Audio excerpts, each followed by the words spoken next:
Tariff लगाने के अपने फैसले से पीछे क्यों हटे ट्रंप? पाकिस्तान अफगानिस्तान की लड़ाई में हुआ ईरान को फायदा। बीसीसी पर ट्रंप ठोकेंगे $1 अरब का मुकदमा। रूस ने यूक्रेन पर मिसाइलों से फिर किया बड़ा हमला। पाकिस्तान से गायब भारतीय महिला सर्वजीत कहां गई?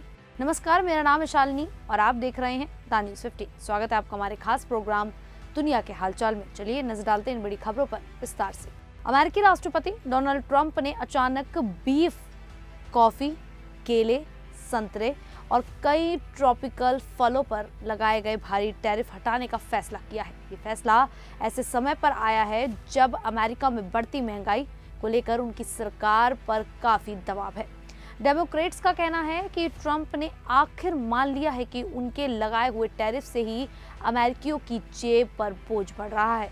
अपने दूसरे कार्यकाल में ट्रंप ने दुनिया भर के देशों पर बड़े पैमाने पर टैरिफ लगाए थे ताकि घरेलू उत्पाद को बढ़ावा मिले, लेकिन महंगाई कम होने के बजाय और बढ़ती गई। हाल ही में हुए चुनावों में भी लोगों ने आर्थिक परेशानी को सबसे बड़ी समस्या बताया, जिसके बाद कई राज्यों में डेमोक्रेट्स को बड़ी जीत मिली।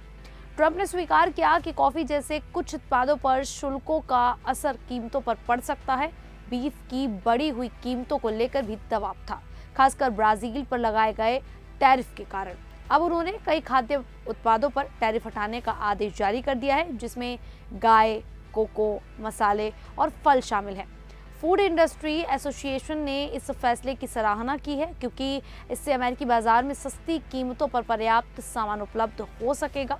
व्हाइट हाउस का कहना है कि नए व्यापार समझौतों के चलते अब पुराने टैरिफ की जरूरत नहीं रह गई है। तो वहीं पाकिस्तान और अफगानिस्तान के बीच लगातार तनाव बढ़ रहा है, लेकिन इस खींचतान का सबसे बड़ा फायदा ईरान को हो रहा है। दोनों देशों के बीच सीमा विवाद, दवाइयों की सप्लाई रोकने और पाकिस्तान की सख्त ट्रांजिट पॉलिसी के कारण अफगानिस्तान अब धीरे धीरे पाकिस्तान से दूरी बनाकर ईरान और सेंट्रल एशिया के देशों की ओर झुक रहा है। इसी का नतीजा है कि पिछले 6 महीनों में अफगानिस्तान और ईरान का व्यापार $1.6 बिलियन तक पहुंच गया, जो पाकिस्तान के साथ हुए $1.1 बिलियन के व्यापार से काफी अधिक है। अफगानिस्तान अब चबाहार पोर्ट और ईरान के ट्रांजिट रूट्स का इस्तेमाल बढ़ा रहा है, जिससे पाकिस्तान पर उसकी निर्भरता कम होती जा रही है। तालिबान नेताओं का कहना है कि अगर पाकिस्तान सीमा बंद भी कर दे तो चबाहार के रास्ते व्यापार चलाता रहेगा।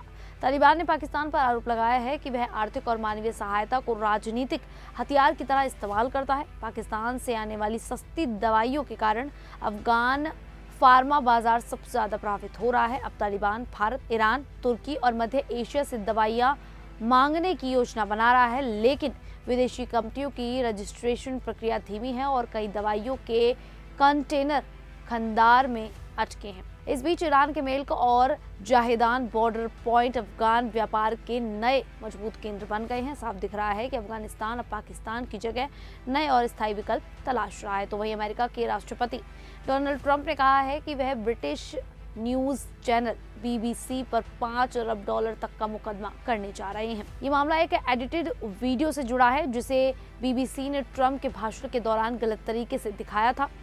बीबीसी ने एक दिन पहले इस गलती पर माफी मांगी थी, लेकिन उन्होंने कहा कि ये गलती मानहानि के दायरे में नहीं आती। ट्रंप का आरोप है कि बीबीसी ने उनके भाषण का एडिट ऐसा किया कि उनका असली मतलब ही बदल गया। उन्होंने कहा कि इस एडिट को बीबीसी ने खुद स्वीकार किया और ये धोखाधड़ी जैसा है। ट्रंप ने दावा किया कि ब्रिटिश के लोग भी इस घटना से गुस्से में हैं और बीबीसी को फर्जी न्यूज कह रहे हैं। बीबीसी के चेयरमैन समीर शाह ने व्हाइट हाउस को एक निजी पत्र लिखकर इस एडिट पर खेद जताया। उन्होंने कहा कि ये गलती जानबूझकर नहीं की गई थी, लेकिन एडिट मिसलीडिंग हो गया। बीबीसी ने यह भी साफ किया कि विवादित डॉक्यूमेंट्री को दोबारा दिखाने की कोई योजना नहीं है। ट्रंप के वकील पहले ही बीबीसी को नोटिस भेज चुके हैं, जिसमें $1 अरब के मुकदमे की चेतावनी थी। उनका कहना है कि गलत एडिटिंग से ट्रंप की छवि को बड़ा नुकसान हुआ है और इसमें राजनीतिक पक्षपात दिखता है। ये एडिट 6 जनवरी 2021 के उस भाषण से जुड़ा है जिसके बाद वॉशिंगटन में हिंसा हुई थी। तो वहीं रूस ने यूक्रेन की राजधानी कीव पर एक बार फिर बड़ा हमला किया है, जिसमें 430 ड्रोन और 18 मिसाइलों का इस्तेमाल किया गया। यह हमला शुक्रवार तड़के हुआ और इसकी वजह से 6 लोगों की मौत हो गई, जबकि 35 से ज्यादा लोग घायल हुए हैं। कई अपार्टमेंट बिल्डिंग्स में बड़े छेद हो गए और आग लग गई। धमाकों की आवाज पूरे शहर में सुनाई दी और रात का आसमान आग की लपटों में चमक उठा।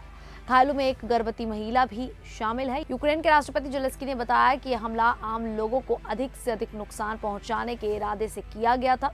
रूस ने दावा किया कि उसने सिर्फ यूक्रेन की सैन्य और ऊर्जा सुविधाओं को निशाना बनाया है और असैन्य इलाकों को निशाना बनाने से इनकार किया है। ये कीव पर पिछले 3 हफ्तों में सबसे बड़ा हमला था।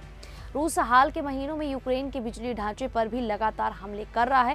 यूक्रेन के अमेरिकी पैट्रियट एयर डिफेंस सिस्टम की मदद से 14 मिसाइलें मार गिराईं, लेकिन हमला बहुत भारी था। हमले में ओडेसा और खार्गिव शहर भी प्रभावित हुए। ओडेसा में बाजार के पास हुए ड्रोन हमले में 2 लोगों की मौत और 11 लोग घायल हुए, जिनमें 19 महीने की एक बच्ची भी है। कीव में अजरबैजान दूतावास को भी नुकसान पहुंचा, जिसे लेकर अजरबैजान ने गहरी नाराजगी जताई है। तो वहीं पाकिस्तान से लापता हुई भारतीय महिला सर्वजीत कौर का मामला लगातार रहस्यमय होता जा रहा है। प्रकाश पर्व के लिए 1900 भारतीयों का जत्था पाकिस्तान गया था, लेकिन 13 नवंबर को पंजाब की सर्वजीत कौर अचानक गायब हो गई और भारत वापस नहीं लौटी। इसे लेकर गांव और प्रशासन दोनों में हड़कंप मचा हुआ है। मीडिया जब उनके गांव अमानपुर पहुंची तो कई चौंकाने वाली बातें सामने आई। बताया जा रहा है कि सर्वजीत कौर के पति पिछले 20 साल से इंग्लैंड में रहते हैं और सर्वजीत पाकिस्तान से डंकी रूट के जरिए उनके पास जाना चाहती थी। ये भी शक है कि वह खुद अपनी मर्जी से वहीं रुक गई हो। गांव वालों का कहना है कि सर्वजीत की पाकिस्तान के नासिर नाम के एक शख्स से फेसबुक पर दोस्ती थी और उससे मिलने के लिए वह पहले भी करतारपुर कॉरिडोर के जरिए पाकिस्तान जा चुकी थी। पुलिस के अनुसार सर्वजीत कौर पर पिछले कुछ केस दर्ज थे, लेकिन वह उनमें बरी हो चुकी है। उसके 2 बेटे हैं जो खुद भी कुछ मामलों में आरोपी रह चुके हैं। इस बीच एक और बड़ी खबर सामने आई है। सोशल मीडिया पर एक वायरल लेटर में दावा किया गया है कि सर्वजीत ने पाकिस्तान में निकाह कर लिया, अपना धर्म बदल लिया और अब नूर हुसैन के नाम से रह रही है। हालांकि इस दावे की आधिकारिक पुष्टि नहीं हुई है। पुलिस इस वायरल लेटर और पूरी घटना की जांच कर रही है। खैर, अब इस पूरे मामले को लेकर आप लोगों की क्या राय है, आप हमें कमेंट करके जरूर बताइएगा और इसी तरह की देश और दुनिया से जुड़ी खबरों को देखने के लिए बने रहिए द न्यूज़ 15 के साथ।